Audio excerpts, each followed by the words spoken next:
bien, buenas tardes. Estamos otra tarde con vosotros desde la cuenta del Cava. Y esta tarde vamos a hablar con Guillermo García Palma.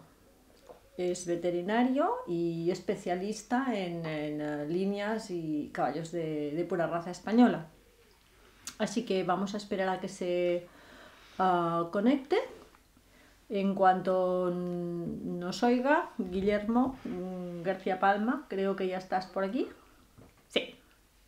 Hola, aquí lo tenemos. Hola Guillermo, ¿qué tal? ¿Nos oyes bien? Sí, nos oigo perfectamente. ¿Qué tal, Marta? ¿Qué tal, Víctor? Sí, te oímos perfectamente. Todo muy bien. Antes que nada, agradecerte que estés aquí con nosotros esta tarde, compartiendo una tarde más. Bueno, para mí es un placer estar con vosotros, tanto con Maya como con Víctor, con Ari, que estáis detrás de la cámara, pero también la historia, Víctor. Sí, señor, ahí está. Si te parece bien, antes de empezar con la primera pregunta, que se me olvidaba, creo que es importante que te presentes tú mismo, qué es lo que quieres compartir a nivel profesional, un poquito tu trayectoria.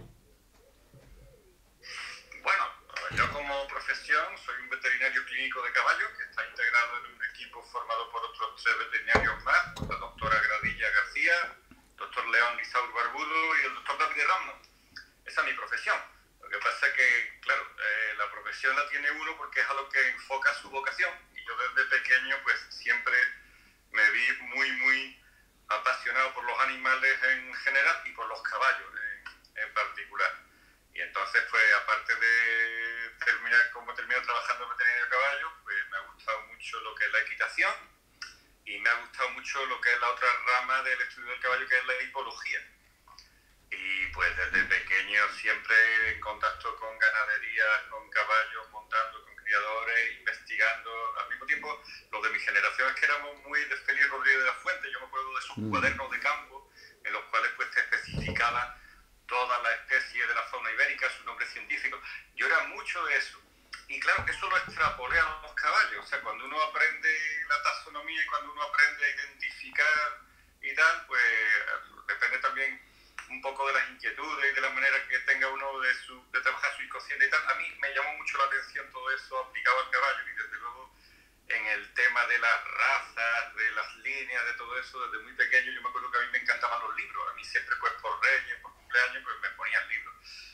Y libros de razas de caballo, los primeros que salieron en los 70, eso, yo los devoraba, ¿no? Y luego, claro, uno va creciendo y ya pues va cogiendo libros más importantes, luego pues ya va al instituto, los VHS que venían de Doma Clásica, de Alemania, uno ve a Víctor en las fotos de blanco y negro de las primeras revistas del caballo, me acuerdo, y ya va creciendo, ¿no? Creciendo en la afición, formándose más, ya en la edad ya más madura uno enfoca ya su vida hacia esa vocación y ya pues uno se dedica de lleno al caballo, pero al mismo tiempo pues sigue llevando para adelante todo lo demás.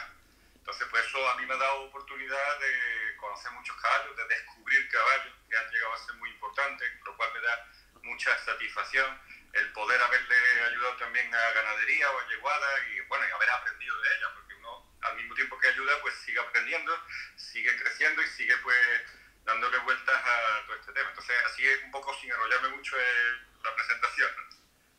Bueno, yo sé que además eres jinete de Doma Clásica y que lo has dicho ya, que has llegado a correr hasta nivel Gran Premio y con lo cual, bueno, conoces la disciplina perfectamente y además sé que eres seguidor de la disciplina y de todos los avatares y de todo lo que ha pasado desde hace muchos años, ¿no? Porque en realidad es una disciplina en nuestro país relativamente joven, vamos, relativamente no, joven, tal como se conoce ahora. Nosotros aquí en la costa tuvimos la suerte de tener a Inger Halbert, Sí. que tú la conoces, Sí. profesora que nos ha formado aquí a casi todos los jinetes que estamos. Algunos de ellos han llegado bien, han Ya. llegado alto, ¿no? A nivel olímpico, al equipo y tal. En el caso de Dani o de Cristóbal del Monte, etc. Yo también soy alumno de Inger y también me he formado ahí, ¿no? Y entonces, bueno, Gran Premio a nivel aficionado. Lo hice en plan reto con un caballo que tenía yo y que puse yo desde Poto. Bueno, saqué, no me acuerdo si fue un 58 por ahí, pero lo hice con un caballo domado por mí desde cero. Y eso pues a nivel aficionado son pequeños retitos que te mantienen viva la pata de la equitación, ¿no? Que es importante, o sea, a mí me gusta aprender de todo, no solamente de la ecología, sino de los caballos, y los caballos te enseñan un montón de cosas. Sí, así es, así es. Muy bien, pues mira, si te parece vamos a empezar con la primera pregunta que nos han enviado por la cajita. La primera sería, tipos de caballo español y OCD en el caballo español. Tipos de caballo español y OCD. OCD yo creo que era osteocondrosis. Sí, seguramente. Sí. Tipos de caballo español, para eso nos tendríamos que ir al principio. O sea, el caballo español, casi es que este es un tema muy largo. El caballo español es una raza que la mayoría pues la citan a partir del caballo español de Felipe II, ¿no? El caballo español de los Austrias, de las caballerizas reales de Córdoba. Pero claro, lo que sucede es que ese caballo español que yo le llamo versión 1.0, pues fue con los siglos decayendo y se tuvo que reinventar de nuevo a principios del 19, después de la Guerra de la Independencia. Y ahí tenemos ya el que yo llamo 2.0, que es el que tenemos actualmente. Perdona que te interrumpa, que es que me parece muy interesante lo que dices. La versión 1.0 se podría decir que qué tipo de caballo era y en cualquier caso de qué líneas de sangre o de distintas razas podía provenir. Vale, la versión 1.0 que se hace en Córdoba y que está documentada, que lo ha documentado principalmente ha sido Juan Carlos Altamirano, que es un autor malagueño que falleció hace pocos años, pero también está hecho en base a los trabajos de tesis doctoral que hizo su mujer, que era Lucía Milla, y vamos, su hija, que es Lucita Altamirano, que es coleguita mía, y que ese caballo se creó en Córdoba en base a una serie de caballos que había en todo el imperio, pero la línea materna, que es lo importante, el otro día estuvimos hablando de la línea materna cuando vino Luz Bella, y la línea materna está documentado que eran yeguas andaluzas. Ojo, cuando digo yeguas andaluzas no me refiero a que eran yeguas que se pareciesen a lo que es hoy el pura raza español, porque muchas veces tenemos en la cabeza la morfología, las características de las razas modernas, las que hay hoy, pensamos que los árabes han sido toda la vida como somos ahora los árabes, o que el caballo pura raza española ha sido toda la vida como es así, y no es exactamente. O sea, eran unas líneas maternas de yeguas andaluzas que eran tipo sangre caliente. Hablamos de un caballo que tendría rasgos comunes con los caballos que hay en el norte de África, con todos los que hay en Oriente Medio, incluido hasta pues el norte de la India, Turkmenistán, todos esos caballos partiendo de la base del biotipo, no del estándar racial. Entonces, era ese tipo de yeguas las que habría aquí, que están recogidas, ¿no? Por ejemplo, Alonso Carrillo Lazo las nombra yeguas andaluzas, que ese era un caballerizo de la época de las caballerizas reales de Córdoba, y lo nombra en su libro. Pero estaban cruzadas con los caballos más importantes para equitación que había en todo el imperio español. Entonces, ahí había tanto sementales procedentes de España como sementales procedentes de Dinamarca, de Nápoles y de todo el reino. Hubo una escuela muy importante que era la escuela de Nápoles, sí, cuyos profesores y cuyos caballos vinieron a Córdoba. O sea, y tuvo una importancia, porque es que en España se llegó a fusionar la brida con la jineta. O sea, siempre estamos diciendo, es que la monta la jineta era la de los moros, la de los estribos cortitos, la de chuchuy. La monta la brida, los estribos largos y tal, como si fuesen dos realidades contrapuestas. Pero no es así, no es tan blanco y tan negro. O sea, llega un momento que hay una cultura que es capaz de fusionar las dos. Y eso pasa también en doma clásica. O sea, por ejemplo, si nos vamos a Bocher, todos los que dicen, no, Bocher es un autor francés de la equitación que todo el mundo le da leña por total, los principales sus alumnos. Pero luego resulta que los que modifican el método de Bocher, los que se desmarcan de él, cogen también elementos del método de Bocher y lo integran ahí. Pues con los caballos y con la cría caballar pasa lo mismo. Ya que estamos hablando de esta época, todos los que discuten que si tal caballo, que si en esa época había ya discusiones escritas en castellano antiguo sobre los Valenzuelas, o sea, los famosos Guzmán y Valenzuela. Había un caballerizo que le tiraba a los Valenzuelas a tope, decían, los caballos de nuestros abuelos de guerra que eran los buenos, los funcionales, y ahora vienen los Valenzuelas estos que solo son bonitos, solo son guapos. O sea, es igual que la discusión de hoy día sobre los caballos de morfológicos y los caballos de doma. O sea, siempre ha existido esa aportación de nuevos caballos, esas ondas contrapuestas entre el caballo de utilidad y el caballo de belleza o de ostentación, y eso se ha ido manteniendo así a lo largo de la historia de la cría de caballos, pero no solo en España, también. Claro. Un poco parece Érase una vez el hombre, que salía Pedrito, el maestro, y luego siempre estaba el tío ese grandote que iba por la vía puñetera. Pues lo mismo ha pasado en la cría caballar. Claro, entonces, bueno, por lo que dices, claro, ese primer caballo 1.0 español, que sería uno de los precursores, de los predecesores del pura raza español de ahora, no estamos hablando en absoluto de una raza pura. No, razas puras realmente no existe ninguna. Ya. O sea, ahí existe el concepto que me gusta mucho cogerlo de Buffon. O sea, el conde de Buffon, que era un ilustrado, que escribió La historia natural, era el tratado más completo de toda la naturaleza y animales, planta, medio ambiente que había en el conocimiento de la época. Y gracias a sus teorías, pues salieron de ahí Lamarck, salió Darwin, salieron muchos pensadores. Y lo afinó muchísimo. Y entonces, en los capítulos que él dedica a cría caballar, él dice que hay razas del mediodía, el Equus Bell orientalis, que es oriental, caliente, caballo menudo, el Equus noricus, que es el del norte. Entonces, sangres frías y sangres calientes, y la mezcla entre ambos. Y eso es lo que hay. O sea, desde que el caballo doméstico, desde la revolución más importante de la historia de la humanidad, que es la revolución neolítica, que es la que crea la agricultura y la ganadería, esa es la revolución. Todavía ni internet ni nada superaba eso. Pues desde ahí los caballos se crían por criterios de selección de las personas. O sea, desde la domesticación del caballo son criterios de selección. Y las razas puras no existen. No hay ni una sola raza que sea pura, ninguna.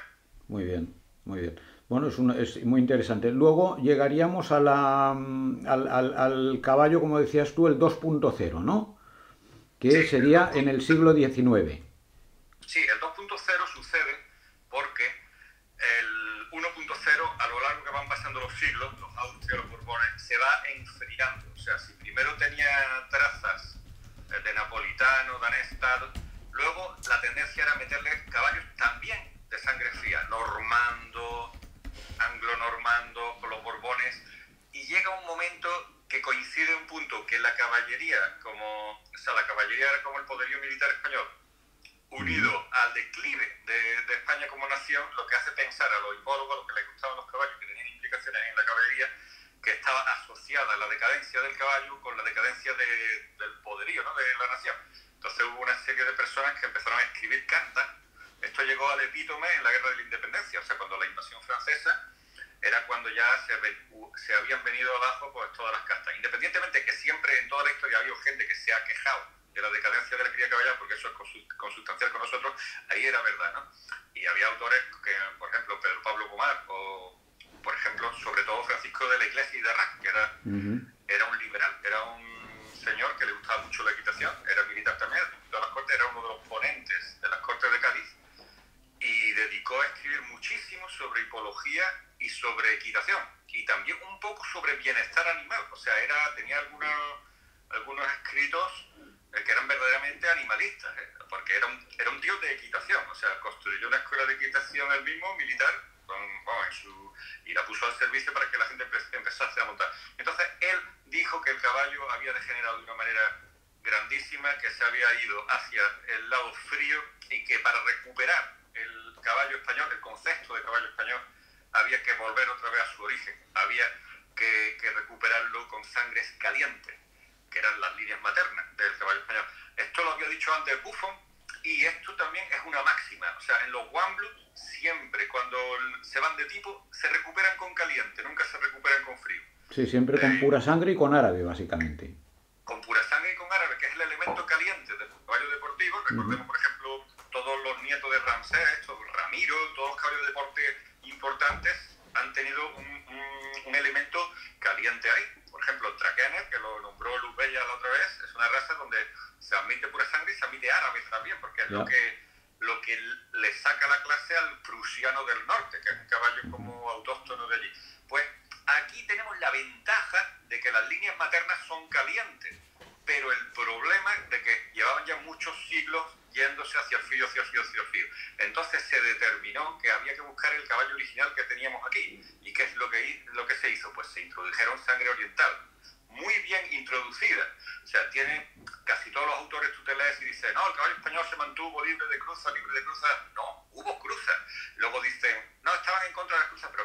señores, no es lo mismo cruzar con fría, que estábamos de sangre fría hasta arriba, que cruzar con caliente, que es devolver al tipo.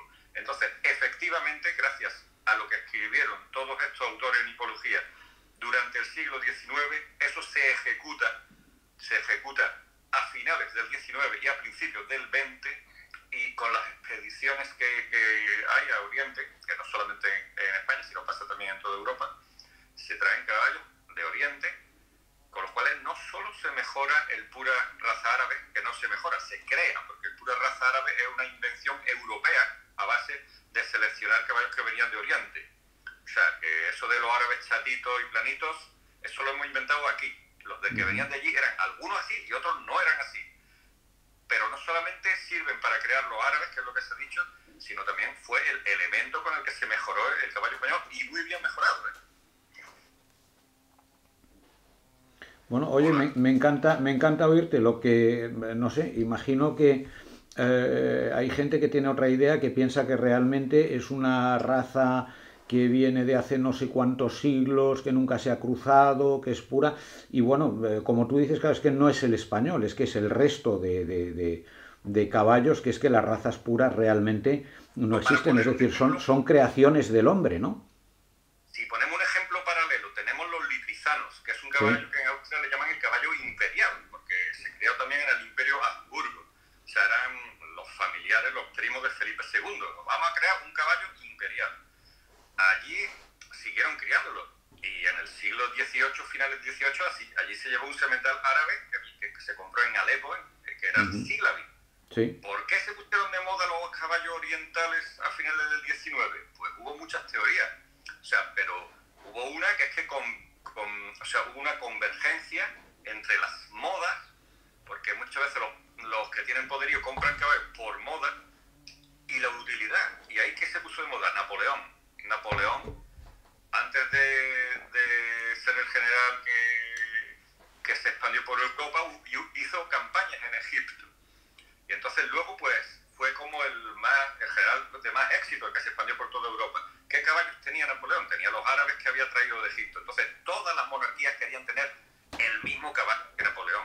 Pero no porque fuese un árabe, no porque mejorase, sino porque era el de Napoleón. O sea que luego ya después se convirtió en el caballo que se puso de moda para mejorar. Pero en principio fue una moda también, como otra cualquiera. O sea, como en la cuadra de tal señora que se pone de moda Szechuan, y a ese año empiezan a comprarse todo el mundo potros de Szechuan. Igual que se puso de moda Sandro Hit, igual que se puso de moda en el pasado Weldmeyer. O sea que muchas veces lo bueno y la moda, cuando coinciden, es cuando sale el boom. Luego, por supuesto que hay líneas de caballo muy buenas, pero son minoritarias y están ahí como por abajo. Entonces tiene la ventaja de que quien sabe lo que es un caballo bueno, pues puede recurrir a él, no siendo la moda. Pero claro, también cuando se juntan las dos cosas, la expansión es rapidísima, que es lo que le pasó al árabe y a las sangres orientales en el 19 por toda Europa. Qué interesante, qué interesante. Bueno, aquí... Y de no dejar la primera pregunta sin responder sobre la OCDE, la OCDE, que me preguntan que esos son fragmentos osteocondrales en las articulaciones, eso suele estar más asociado a las sangres frías que a las sangres calientes. En los purasangres es muy raro verlas. Cuando tú tienes un caballo con trazas frías es más fácil. En un caballo alemán, etcétera, es mucho más fácil hacer una radiografía y encontrarte fragmentitos dentro de las articulaciones, que algunos molestan, otros no, eso ya depende de la clínica del caballo. Pero en los españoles yo siempre me lo encuentro con más frecuencia en las líneas que tienen un poquito más de sangre fría.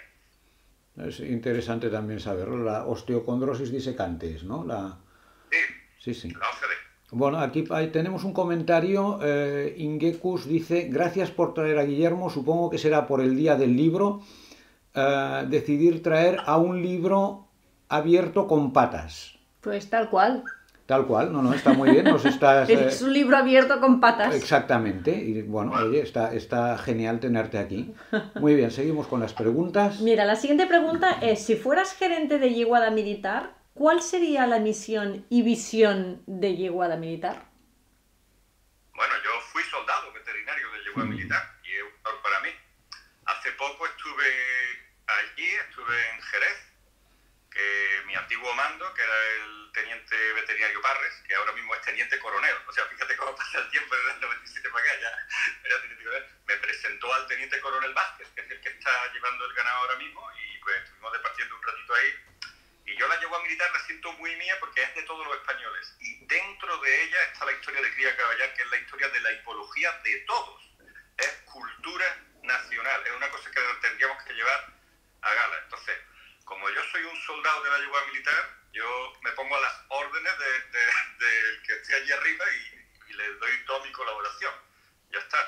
Y creo que el caballo español tiene una cosa muy buena, que la selección ha sido bastante democrática a lo largo de la historia, con sus fallos y con sus aciertos, para bien o para mal, pero eso da una serie de ventajas con respecto a las selecciones sistemáticas a lo grande que hablamos el otro día de Europa. Por ejemplo, cuando hablamos del tema de Schockenmüller y de las megas gigantes yeguadas con mucha excelencia, que es como la otra cara de la moneda, las dos estrategias tienen su sentido, y a medida que...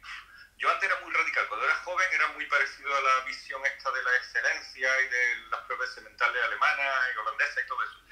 Y ahora estoy un poco así, ¿eh? Cuando se extinguieron los dinosaurios, los que sobrevivieron fueron los micromamíferos, los pequeños ratoncillos. Y entonces el peligro de hacer una selección muy sistemática y tal es que a lo mejor tienes una yeguada con 4.000 caballos, de esos 4.000 hay 700 muy buenos, hay 300 y pico que son medio y luego después puedes tener hasta 2.000 y pico caballos que no valen. Y el problema es, ¿qué hacemos con estos caballos? O sea, si criamos a lo grande en plan mega yeguada, ¿qué hacemos con el excedente de caballos que no vale en un mercado que está ya ultra saturado? Habría que volver un poco a la mentalidad para la que se creó yegua militar. O sea, yegua militar se creó en 1893 con el objetivo de subir el nivel de la cría caballar en España. Por eso una de las tradiciones de ello es subastar las excedentes de plantilla y las yeguas que ya le han dado bien ahí, para que le den otros años más de buena cría a los ganaderos privados. Hoy día todavía se puede conseguir caballos y yeguas en yegua militar a muy buen precio en las subastas. ¿La calidad cómo es? Bueno, personalmente creo que han tenido épocas mejores. O sea, yo creo que ahora mismo están un poco en decadencia. Pero eso pasa en todo, ¿eh? O sea, en el siglo de oro de la literatura, el siglo de oro español, ¿no? En todas las cosas, cuando se llega a un nivel alto, a veces se baja y cuesta trabajo remontar. No obstante, yo creo que yegua militar tiene líneas maternas muy, muy valiosas, y si en los sementales uno se puede equivocar, porque se puede arreglar. Si tú tienes una línea materna buena, pero el último padre de madre o incluso el padre de madre no han sido lo que tú has querido, tú eso lo puedes arreglar. Esa es la ventaja que tiene las líneas maternas, que es la materia noble. Si tú has metido por la gubia 2 veces y no te ha salido lo que es, tú puedes arreglarlo. Lo difícil es tener una línea materna que no es buena, que no dé bien. Ahí tú ya le puedes meter muchos sementales, pero eso es muy difícil arreglarlo. O sea, hay que partir de la base de criar con líneas maternas fiables, porque además son las que le dan al potrito el comportamiento aprendido. La madre, la abuela, si uno se pone a pensar, esas son las yeguas que se ha quedado el ganadero. O sea, y si son ganaderías de larga trayectoria, como es el caso de yegua militar o de otras que tenemos en España, son las yeguas de las madres que se han ido quedando allí, por algo será. Sí, es interesante. Bueno, yo sé que hay muchos ganaderos importantes y que han tenido caballos con resultados y con resultados deportivos, que te dicen que cuando quieren renovar sangre recurren por sistema a yeguada militar.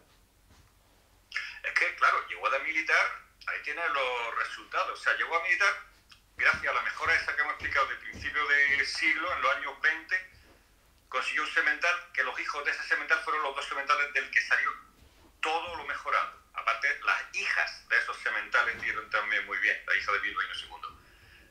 Combinado con, no nos olvidemos, una ganadería mítica que siempre en España ha estado como a la sombra, pero que ha estado a lo largo de toda la historia, que ha sido Miura. Si uno se pone a pensar y pregunta, dime una ganadería de las fundacionales, o sea, de las que está al principio del Stubook, en la que todos sus ganaderos hayan montado a diario, y además una equitación de utilidad, como es la que es ponerse delante de un toro bravo, y que durante todas las épocas del libro, desde 1893 hasta la actualidad, haya aportado padres de la raza, que hayan sacado caballos importantes. Ahí tú te encuentras a Yeguada Militar y te encuentras a Miura. ¿Por qué? Porque en la fundación los dos trabajamos de una manera sinérgica. Yo estoy a punto de terminar, bueno, lo tengo ya prácticamente terminado, un libro sobre esta historia, ¿no? Sobre la historia de la verdadera historia del caballo español a través de la historia de la ganadería de Miura, que es una ganadería muy buena para entender y para que te haga de gafas con el que ves la verdad de cómo se ha criado el caballo en España. Y ahí los caballos de éxito deportivo, si tú piensas Evento, Fuego, Invasor, todos esos caballos son líneas Miura con Yeguada Militar, en su mayor parte. O sea, los hijos del panadero octavo casi todo funcionaba en Gran Premio. Pero tiene su razón, porque la equitación comprometida, la equitación de desempeño, tanto en el toro como en la equitación militar española, tienen los requerimientos que se le pide al caballo son exactamente igual que los que se le pide a un caballo de deporte. Tiene que ser un caballo obediente, tiene que ser un caballo atento, tiene que ser un caballo bien conformado, tiene que ser un caballo con galope, tiene que ser todos con intuición, con capacidad de fusionarse con el jinete, porque con los toros bravos tiene que ser rápido, pero al mismo tiempo tiene que ser templado. Eso luego lo extrapolas al deporte y funciona. Sí, Entonces, totalmente. Y fíjate si es tan bueno que de ahí han salido los lusitanos. O sea, todo el mundo, el pura sangre lusitano. El pura sangre lusitano tiene 40 años de selección muy buena a base de jinetes, cuando aquí en España pues se tiró un poco más por el caballo de belleza, por el caballo de feria, por lo morfológico, pero las líneas genéticas que se fueron para allá a principios de siglo, Miura exportó un montón de caballos a Portugal. O sea, Andrade, el primer semental que tuvo era Bergantín, que era un caballo de Miura de principio de siglo. Por ejemplo, Infante da Cámara le compró Sultán a Miura también. Otros caballos que se fueron para allá, como el Quincallero. Si nos acordamos del Siripiti, el caballo este que estuvo compitiendo en clásica sí, en el equipo con María Caetano. Quincallero, que es un Miura, que también se exportó para allá. Y aparte de Miura, hubo otros caballos de líneas de Zapata, en las que se conoce como cartujanos, de Vicente Romero, que también se fueron para allá. O sea, Vicente Romero, cuando murió, pasó a Domínguez, luego pasó a Curro Chica, y el Príncipe Octavo, el famoso Príncipe Octavo, se fue para allá. ¿Qué pasa? Que después de la guerra, aquí ya, en manos de Roberto Borne y de Terry, se dedicaron a cruzarlos entre sí, a crear lo del cerrado invocado, que los cartujanos al principio no eran cerrados, eran caballos puros en el sentido de que era un producto acabado como le gustaba al ganadero. Pero eso no quería decir pureza genética que no se saliese de ahí. Entonces, aquí degeneran en el sentido funcional, mientras que en Portugal, gracias a que los montan, pues van para arriba en cuanto a tipos funcionales. O sea, la selección es muy importante y que el ganadero monte es súper importante porque es el que va a decidir qué yeguas se quedan en base a los hijos que tienen las yeguas. O sea, si esta yegua me ha dado productos que yo los puedo montar y que son como a mí me gustan, pues esta yegua es la que cría bien. Muy bien. Hay aquí otra pregunta. Dice, buenas tardes, desde Nueva York. Una pregunta. ¿Qué tal es la resistencia del caballo andaluz? ¿La resistencia? Del caballo andaluz. Bueno, el caballo español, el caballo andaluz, es uno de los caballos que mejor aguanta las condiciones duras. O sea, un caballo muy rústico, acostumbrado a vivir con poco sustento en terrenos que no son los mejores. Si tú eso lo mantienes en tu línea de sangre, es un caballo que puede tener gran resistencia. O sea, hubo caballos españoles que fueron muy buenos en raid y en pruebas de equitación combinada antes de la guerra, ¿no? O sea, del principio del siglo, en los años 20, en los años 30, ahí tenemos caballos que han sido buenos. Yo creo que es un caballo que tiene bastante resistencia, solamente que hay que seleccionar esas líneas para despertarle eso. Hoy día tenemos mucha polaridad, o sea, hay ganadería. Es que hoy día el problema es que también la gente suele ser muy papista de lo suyo. O sea, los cerrados bocados, solo cerrados bocados, los que crían escalera, solo escalera, los que crían pardoma. Nosotros solo criamos caballos pardoma clásica. O sea, los caballos ante todo son caballos. Y muchas veces hay caballos que que se crían para doma clásica, pero que es mejor también que estén en el campo y que tengan una rusticidad, que no sean tan especialistas en una cosa. Es una ley que sucede en biología. Cuanto más tiendes a especializar cualquier raza, más pierde en cualidades básicas, y entre ellas está la rusticidad y la resistencia, y otra es la eficiencia reproductiva. Eso es una ley que se cumplía en vacas, se cumple en todas las especies animales. La especialización está, pero una de las cualidades seleccionadas de nuestro caballo es la rusticidad y la facilidad. O sea, un caballo de escuela tremendo, buenísimo. Sí, absolutamente, sí. Sí. Mira, hay otra pregunta que tiene que ver con lo que estás diciendo, de Juanjo Cuadros. Dice, ¿estaríais de acuerdo en crear una nueva raza Perré buscando las mejores cualidades deportivas?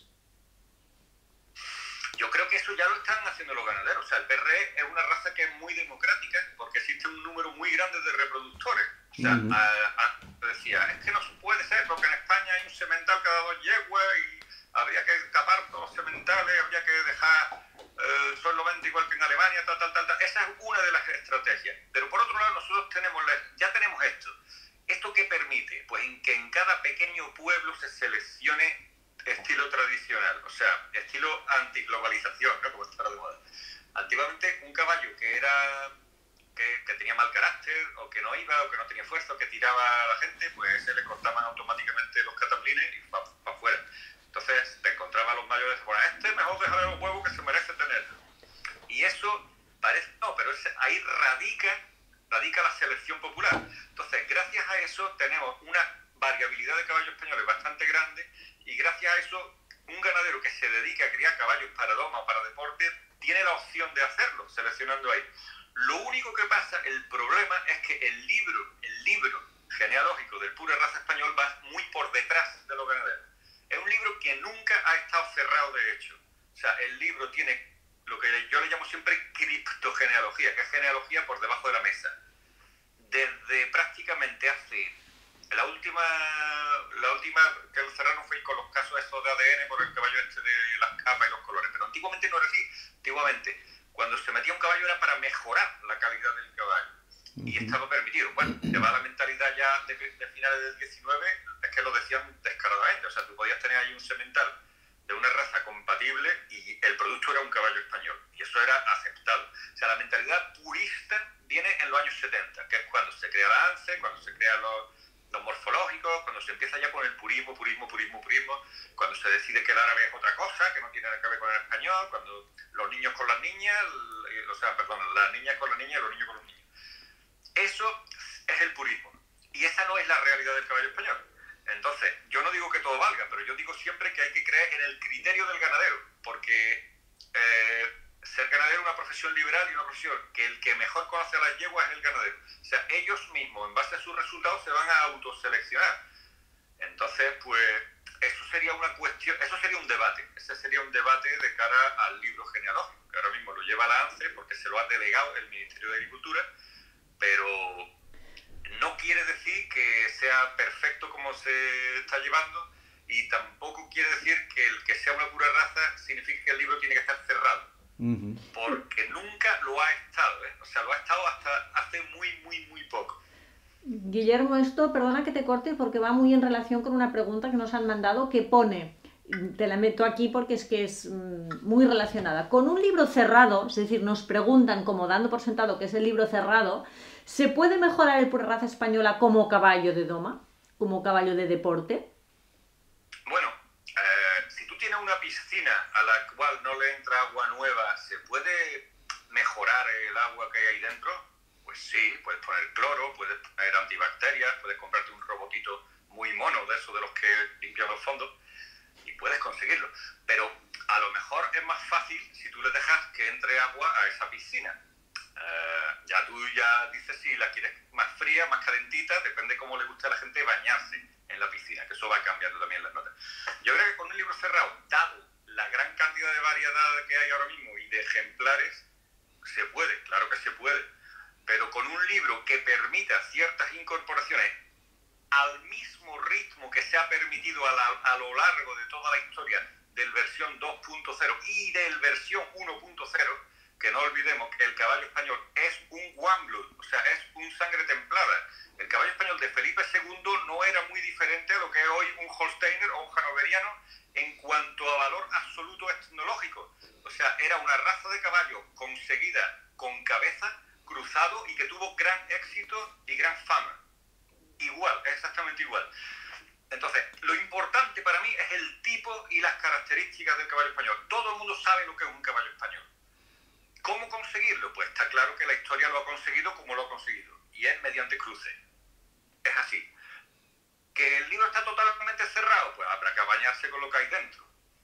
¿Que el libro tiene una cierta capacidad de permitir incorporaciones que no tienen por qué ser de caballos de fuera? En España tenemos unos caballos muy buenos, ¿eh? O sea que en España hay caballos criados en España, y con esto me estoy refiriendo a la hermana pobre del pura raza español, al hombre de la máscara de hierro, que era el hermano de Luis XIV que encerraron en la torre, que es el hispanoárabe. O sea, el hispanoárabe para mí en valor absoluto etnológico es exactamente el mismo caballo que el pura raza española. Y está ahí, ellos están ahí en su gueto de vaquera, de tal, pero es un caballo que tiene las mismas prestaciones. Tendría exactamente igual mercado si hubiese tenido una proyección internacional adecuada. Y es un caballo del que se puede valer el pura raza español. Ya habría que ver en tipo, o sea que, claro, hay caballos planos, caballos con la tipo árabe moderno, pero hay otros que no son así. Hay caballos hispanoárabes que guardan relación con cómo eran los caballos españoles. Luego, en el lusitano hay líneas que son más cartujanas que los cerrambocados de aquí, en tipo y en prestaciones. Es otro, o sea, el lusitano realmente es un hijo de nuestro caballo, es un derivado del caballo español, por ahí también. Ya, muy interesante. Lo que ocurre es que, claro, eso pasaría por la aceptación muy complicado, ¿eh? Por la aceptación de toda Pasaría por una, Víctor, perdona, pasaría Sí. por una aceptación de la realidad. Ya, pero O es que sea, hay muchísima gente que está muy cerrada en eso y que no acepta que el caballo español proviene de donde proviene, que es lo que estás explicando, ¿no? Y que además eso es historia que está ahí y que, a ver, yo sé que hay muchos ganaderos que tienen una gran tradición, que son antiguos, que son de generaciones y saben perfectamente que la historia es como la estás explicando tú ahora. sí, y hoy día estamos ya en una época donde la información fluye muy rápido. Y esto ya se puede, o sea, que se puede demostrar. Es que ha llegado el momento de coger el toro por los cuernos y Claro. ponerlo así. Nosotros tuvimos una época de los 70 que era muy del purismo en todo. O sea, yo me acuerdo Juan Llama. Juan Llama, pues, era un amigo mío, era un hombre entrañable, muy buena persona. Yo coincido con él en varias ocasiones desde que era pequeño. Me acuerdo una vez que escribió un decálogo sobre el traje corto, sobre lo correcto y lo incorrecto, que lo tenía el sastre Antolín en su sastrería. Y entre las cosas incorrectas o que él consideraba incorrecto, el purismo pasa muchas veces chaquetas claras o ir con barba y bigote. Y luego te encuentras fotos de los años 20, por ejemplo, de Antonio José Miure, en el campo, de los primeros sitios primigenios de Acoso y Derribo, y la chaquetita blanca color hueso y todos con bigote. Entonces, el purismo está bien defender lo tuyo, pero llega un momento dado que te pasas de frenada y no responde a la realidad. Igual pasa con el caballo español. El caballo español cartujano era un producto terminado, un producto famoso, un producto bueno, pero luego cruzado entre sí, a partir de Roberto Bornes se convirtió en el Serrán Bocao. El Serrán Bocao, hay caballos buenos de ganadería donde se monta. Por ejemplo, Peralta tiene caballos Serrán Bocao muy buenos. ¿Por qué? Porque ellos han montado y han puesto por delante el caballo que funcionaba. O no sé, mi amigo Salvador Cortés de Tarifa también cría caballos que los monta, porque ellos desde chicos montaban y tal. Pero si tú te metes demasiado en el morfológico, en el tipo de caballo para la foto y tal, degenera. Y luego la consanguinidad también degenera. Cuando tú te metes mucho en consanguinidad, empiezan a salir caballos raros, caballos enanos, caballos con melanomas, caballos muy frágiles de extremidades. ¿Ese es el caballo cartujano? No, seguramente. Vicente Romero García, un caballo de eso no lo quería, porque se montaba. Y era un hombre que estuvo montando hasta los 91 años, hasta los 91 años, y era de principio de siglo. Igual que el general Sebastiani, uno de los generales de Napoleón que hizo la campaña de Rusia. Todos los antiguos que montaban a caballo hasta viejos eran longevos, así que he visto, ya sabes lo que hay que hacer. Ya sabes que te toca. Hay que seguir montando. Oye, una cosa, Claro, antes de que se nos acabe el tiempo, porque va corriendo, y yo estoy seguro que habrá gente que nos esté viendo y bueno, pues le va a divertir y porque es una curiosidad. Cuéntanos el descubrimiento de fuego. El descubriendo fuego. Bueno, en esa época me acuerdo que alguien le dio por construir una escuela en Estepona, así tipo como la de Jerez y tal, y yo era un veterinario joven, chavalito, yo trabajaba para León, y yo iba por ahí. Yo me daba vueltas por los alrededores y conocí un día a un señor que se llama Joaquín Mar, un señor mayor, que tenía una cuadra y que él tenía caballos para un hotel que había al lado, alquileres y tal, y los montaba así, y él me contó que él tenía un caballo de Borges que se murió y luego fue a la ganadería de Borges a comprar otro del mismo hierro. Entonces le vendieron un potro castaño, pequeñito, potrito, que era utrerano, que estaba allí. Me lo enseñó. Y yo dije, hostia, el caballo que tienes aquí, Joaquín, no veas. O sea, yo flipé cuando vi un utrerano la primera vez. Y dijo, pues vente otro día que te voy a enseñar a los hijos. Y me enseñó una camada, que era la camada del 98, en la cual había 5 potros. Había uno tordo apizarrado, que se llama Fabuloso, se movía extraordinario. Había otros 2 tordos, había uno castaño. Y había uno que se quedaba siempre rezagado, que él le llamaba el bravo, porque él pufaba como un toro bravo. Y hacía pasar. O sea, era extraordinario, era un caballo distinto de los demás, era un potro con 2 años. Yo lo vi y me quedé flipado. En esa época me dijo, cómpramelo, tal y cual. Y yo, claro, yo estaba todo tieso, yo empezaba a trabajar como veterinario, con un sueldo ganaba 50.000 pelas y encima tenía que poner mi gasolina y todos los días después ir a estupar. Pero se lo comenté a muchos amigos míos. Y entre ellos se lo comenté a Juan Rubio, jinete de la escuela. Y estuvo allí haciendo el trato y ya lo tenían cerrado en 900.000 pelas. El caballo con 2 años y pico. Era un dinero, ¿eh? Era un dinero. Era un dinero, sí, era menos de 1.000.000 de pesetas. O sea, era por un potro de esa calidad en esa época, más o menos, era lo que valía, ¿no? Y era un dinero. Pero Juan se acababa de meter en un piso, iba con su mujer y dijo al final, Joaquín, que yo me acabo de meter en esto, yo sé que esto lo hace, pero vamos a echarlo para atrás, porque no pasa nada, no pasa nada. Total, que se lo comenté. Nosotros teníamos en esa época una asociación que era la Asociación Cultural Ecuestre Costa del Sol, que estaba Cristóbal Belmonte, estaba Dani también. Nos reuníamos todos los martes en la taberna del Mayoral. Y uno de los que era miembro de esa asociación es mi amigo Cristóbal Toby, que es un cochero excelente que tiene sus cuadras en Entre Ríos, que estuvo también trabajando en la yeguada de Indalo de Mayoral cuando estaban enganchando y tal, y con yeguas, y un tío que sabe de caballo. Entonces le comenté, oye, pues ahí magníficos tal, y fue un día a verlo y se perdió, pero luego me llamó, yo esto no lo encuentro, y luego fue otro día y lo compró. Y cuando lo compró con un socio, él y otro potro. Y se trajo el potro para acá. Y entonces Fidel, que es el hijo de mi amiga Gloria, un chaval que competía en clase y tal, este potro hay que empezar a competirlo, que esto tiene una proyección que no vea, este potro va a funcionar. Y empezó a montarlo con Lisa, que era una holandesa que hay, y con Juan Manuel Muñoz, que en esa época se vino a trabajar a la escuela de Estepona. Entonces yo a Juan Manuel lo llevé un día a ver a Utrerano, que él se lo enseñó a Naman, de Naman Andic, de la llevó Naman Andic, ¿no? De Mango. Y Fuego él le encantaba, y él estaba ahí detrás, y luego ya él cuando dejó de trabajar en el caballo compitió con 4 años con Fidel, y todos los jueces en España lo dejaban el último, pero llegó al SICAT de rebote y allí como los jueces eran extranjeros ganó. O sea, fíjate pero claro, cuando fue al SICAT Juan Manuel ya estaba trabajando para Cárdenas y me llamaba y me decía, oye, vais para allá el fuego, él tenía ya como la cosa hecha.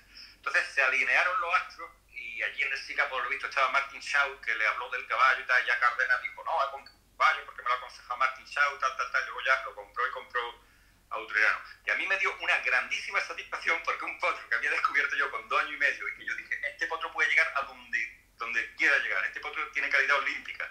Efectivamente, ese potro fue olímpico, y ese potro fue 5º del mundo en Kentucky. Y eso para mí es una satisfacción tremenda. Y no es la primera vez que me pasa, de que veo un caballo joven y que luego llega a lo más alto. Eso, independientemente de que se le haya sacado más rendimiento o menos rendimiento, yo no me meto ahí. Pero el saber que tú eres capaz de descubrir ese tipo de caballo, eso te da una satisfacción interna la más grande del mundo. Oye, pues enhorabuena y desde luego rendimiento creo que sí le sacaron y para mí el mejor caballo español que he visto, desde luego, sin duda. Y bueno, que... Un caballo distinto de los demás, un caballo especial, un caballo que ya traspasa la raza, o sea, un caballo mundial, un caballo brillante. Ya. Esto, había muchas personas, o sea, desde luego si Cárdenas hubiera estado ahí poniendo la manteca, pues difícil. Pero Juan Manuel estaba enamorado de ese caballo, Juan Manuel hizo binomio absoluto con ese caballo. Un gran trabajo. Hizo un magnífico trabajo. En el alma del caballo, y eso es lo que llega al éxito. O sea, claro. y fíjate que Cárdenas es un ganadero que ha criado desde toda la vida y todo el rollo, pero lo importante es que el tío que selecciona los caballos sea el que monta. Para mí eso es fundamental. O sea, el sentir al caballo, el tener al caballo. Y al César lo que es del César, pero a Dios lo que es de Dios. Muy bien, sí, así es. Oye, si encuentras otro y le pegas el ojo, ¿nos avisas? Claro. Sí, ya llego a que me gusta mucho. Pues ya tardas. Oye, tengo un montón de preguntas, no sé cuál escoger.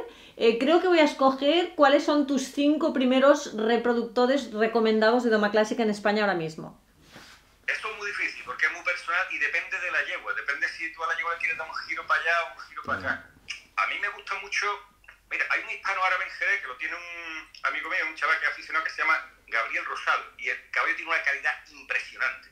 Un movimiento impresionante, una morfología muy correcta. Y creo que cruzado con yegua tipo grande puede dar caballos de tipo español muy bueno. Que luego tienen que tener los papeles de hispano árabe. A mí eso me da igual, porque para mí siguen siendo caballo español.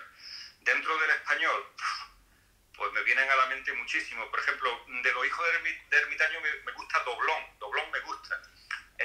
Miura tiene uno muy bueno en Blue Horse ahora mismo, que es Ojeroso décimo, ¿no? Es un caballo extraordinario, un caballo que lo monta Nicolás de la Hermosa. Que Nico, que lo queremos mucho a Nico, es un crack este chico. Figura, es un crack, o sea, es un crack.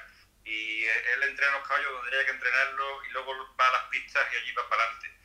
Y muchos amigos más, por ejemplo, Rafael Peralta tiene muchos caballos muy buenos, o mi amigo Curro Javier del Caldero, o Ignacio, en todos lados puede aparecer un caballo español bueno. El que yo diga que me gustan más estos, yo ahora mismo me gustan en base a la yegua que tengo para cubrir, pero si tuviese Fuego es otro caballo que todavía está ahí aprovechable. En fin, es una pena que no tengamos banco de semen de caballos muy buenos, como el de Deco. Para mí, yo lo montaba cuando estaba en la mil y pocas veces he sentido yo una cosa como cuando me montaba en Deco, pero siempre aparecen en los pueblos, cualquier lado, en el pueblo más. Lo importante es que se monte a caballo. Donde hay gente montando a caballo, ahí salen caballos buenos, siempre. La historia de la equitación y de la hipología lo ha demostrado. Siempre los caballos mejores salen donde hay un tío dispuesto a observarlo y a reconocer la calidad de ese caballo. Sí, hay una pregunta aquí. Dice, llevamos 3 años trabajando con yeguada Sierra Norte, cruzando sus yeguas Trakener con pura raza español, por tipo como criterio. ¿Algún consejo? Bueno, ese es un experimento que yo lo he tocado un poquito. Yo me acuerdo cuando fueron, creo que fue Agen, y corrió Matiné, que la llevó Andrea Hellstrand. Él tenía un caballo clasificado que no fue, y Matiné fue de suplente. Y a mí me impactó la yegua, me gustó. ¿Por qué me gustó? Pues no lo sé. Tenía un pie que a lo mejor no era el más cuesta arriba, pero tenía algo que me gustaba. Y yo me dijo, esa yegua hay que ver, me puse a investigar y era hija de un traquene que se llama Silvermoon, que es un hermano de Gribaldi, es un hijo de Costolani, es un tío de Totila, pero eso era antes de que Totila estaba de moda y antes de que Gribaldi estaba tan expandido en Holanda. Y contacté con los propietarios de ese caballo, que era una yeguada que estaba en Bayern, en el sur de Alemania, donde la que llevaba la yegua, que es Daniela Novara, se hizo muy amiga mía.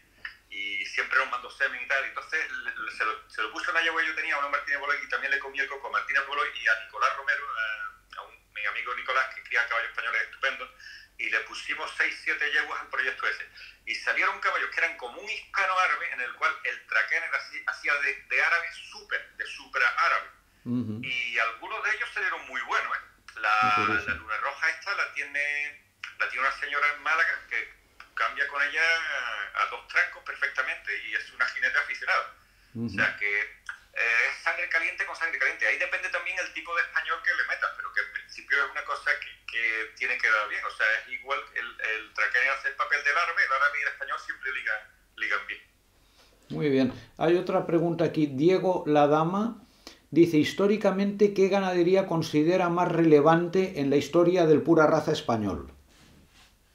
Bueno, yo lo he dicho antes, o sea, yo soy de yegua militar y luego Miura creo que se merece un monumentazo. O sea, Miura ha pasado ahí desapercibida y son jinetes desde el principio, seleccionan los mismos criterios de selección desde el principio, ahí han montado todo, desde el primer Antonio Miura, que era en el siglo XIX, sus hijos José y Antonio, que llevaron la ganadería desde 1918 hasta 1968.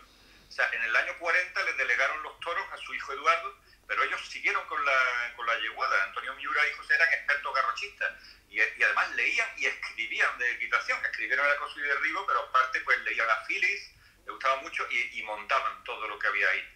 Tú fíjate, el vinatero tercero, los panaderos.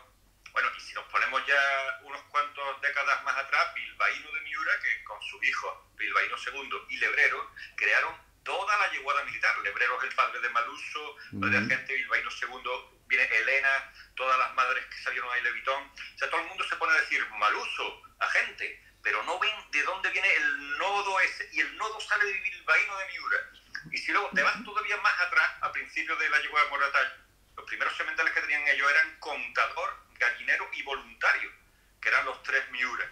O sea, para mí, yeguada militar y Miura son de quitarse el sombrero. Y Vicente Romero, que era el de los cartujanos, era coetáneo del principio de Miura y muchas de las yeguas que ellos tenían eran de Vicente Romero. O sea que yo también, por línea materna, considero a Miura cartujano, porque yo creo que la cartujanidad se lleva en las líneas maternas, porque los fundadores de las estirpes zapatas cartujanos todos fueron líneas maternas y ellos los sementales que ponían los que ellos querían.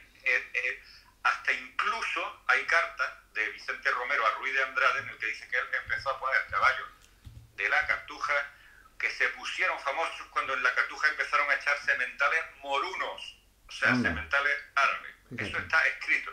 Fíjate. Qué interesante, qué interesante. Mira, vamos, yo creo que nos da tiempo todavía de poner una última pregunta que nos dicen: buenas tardes a todos, me gustaría preguntar qué importancia le dais a las opiniones del portugués Ruiz de Andrade, y luego, por favor, preguntaría si tiene fotos de un caballo que nos perteneció, del cual tengo productos. Temerario en 1980, Romero Benítez, y qué importancia le dais a esta ganadería dentro de la base del pura raza español más puro. Sí, bueno, Ruiz de Andrade era un hipólogo muy aficionado que coincidió con Vicente Romero cuando Ruiz de Andrade tenía 20 años y Vicente Romero tenía ya 80 y tantos. Entonces se escribían cartas, él viajó a España muchas veces, su familia luego siguió criando caballos, actualmente siguen todavía en la heredad de Fontalba, donde está su sobrino nieto, que es José Luis Vasconcelos, que es muy amigo de Miura. Y vamos, los que han criado caballos por Portugal, Huelva, Badajoz, se conocen, ¿no? Que han rejoneado y todo. Y son líneas de caballos andaluces, de caballos cartujanos. Romero Benítez también. Romero Benítez para mí es una línea cartujana, porque las líneas maternas son las mismas de todos esos ganaderos del ámbito de Arcos, ¿no? de Vicente Romero, y fueron muy importantes desde el punto de vista de aportar sementales al Estado, muy importante. Entonces, para mí, que representa las líneas más puras, en el sentido de pureza tipológica, o sea, de tipo, de lo que se busca en un caballo español, de forma, de que sea que funcione y tal, sí. En el sentido de pureza genética, de que no sacaban caballos de esa línea y tal, siempre todos los grandes ganaderos han echado los sementales que ellos han querido y han guardado las líneas maternas que a ellos les han valido. ¿Que han sacado los productos puros? Pues sí, porque tenían gran criterio del producto final. ¿Que echando a esos caballos unos con otros se consigue lo mismo? No, porque ahí está la degeneración. Mucho cuidado, que eso ya lo dijo Buffon hace casi 300 años. El darle vuelta a una cosa sin mejorar el concepto te puede bajar. Hay que mantener el tipo puro, pero eso no significa que haya que mantener la genética cerrada. Y ahí está el rollo. Muy bien, muy bien. Una última pregunta que es específica para el día de hoy. Dice: hoy que es San Jordi, ¿qué bibliografía recomienda para saber más sobre la historia de las yeguadas en España?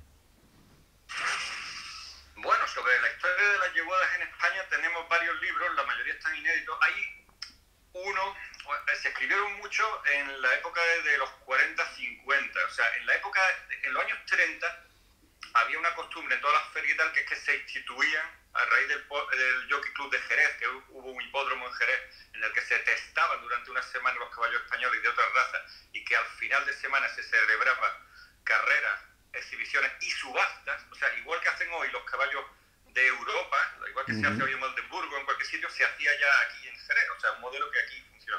Y al mismo tiempo, durante esas celebraciones, durante esas ferias, había un certamen de trabajos sobre hipología, que las cámaras agrarias de cada sitio ponían un premio y presentaban escritos sobre... Entonces, eso, los primeros estaban en el año 20, año 24 y tal, y eso casi hasta los años 50 hubo. Hay uno muy bueno que se llama El Caballo Andaluz, que está por la Cámara de Comercio de Córdoba, que son varios trabajos. Hay luego otro que está editado en Antología de la Cría Caballar, que lo editó Andrew Steen, que es uno de los que escriben cosas sobre árabes, que refleja las cosas de Jerez. Yo creo que esta lo tengo por aquí, hermano, me parece. Y luego está la tesis doctoral de Manuel Gómez Lama, del año 59, en el cual te explica todas las ganaderías que hay. En el Ruiz de Andrade también. Luego hubo un libro que se editó en el 56 que se llamaba El caballo en España, de Carlos Orellana Chacón, que era así como un anuario hípico de todas las disciplinas, tenía las carreras y tal, y que ahí viene también la historia de toda la ganadería. Lo que pasa es que ese libro tiene algunas extrañitas, porque cambia nombre de caballo y tal, pero también está muy bien. Y de los modernos no los tengo yo muy trillados, porque los modernos, vale, los libros de Altamirano casi todos son referentes al caballo de los Borbones, de los Austrias y tal. Luego hay uno sobre yegua militar y hay uno sobre el caballo portugués, que está bien a la hora de la historia, pero desde el punto de vista de enfocarse en los caballos, en las líneas de caballos, creo que es un poco incompleto. Creo que se podría haber hecho un poco más amplio. Y a nivel de hemeroteca, me acuerdo de la revista El Caballo, al principio había números especiales en los que te contaba la historia de la ganadería española.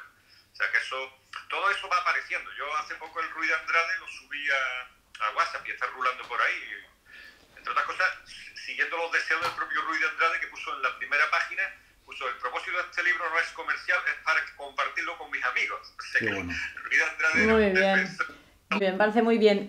Guillermo, vamos a tener que despedirnos, pero vamos que agradecerte la tarde de hoy, que eres un libro con patas, que falta tiempo para escucharte y que sabes lo que nadie sabe. Lo que no está escrito. Lo que no está escrito. Y además es verdad porque no está escrito. A ver si lo escribes. Era con las ganas de cantar contigo, que le dije a Víctor que como hace un dueto de esto operístico. Qué pena que no dé el tiempo, Guillermo. Qué pena que no dé el tiempo, que se está acabando el tiempo. Tendremos que hacer otra conexión para el aspecto melódico. Acordaros que lo dejaremos en YouTube para aquellos que no hayáis podido ver el principio, no os lo perdáis, que es muy bueno. Guillermo García Palma, gracias por estar con nosotros. Víctor, podemos hacer un programa especial de tomas falsas y haciendo gamberraditas. Claro. Vale, claro. Ayuná se está preparando, ¿eh? Ya quedaremos. Oye, un abrazo fuerte, Guillermo. Muchísimas gracias por estar con nosotros. Y gracias a todos por seguirnos. Gracias. Gracias, adiós a todos. Hasta luego.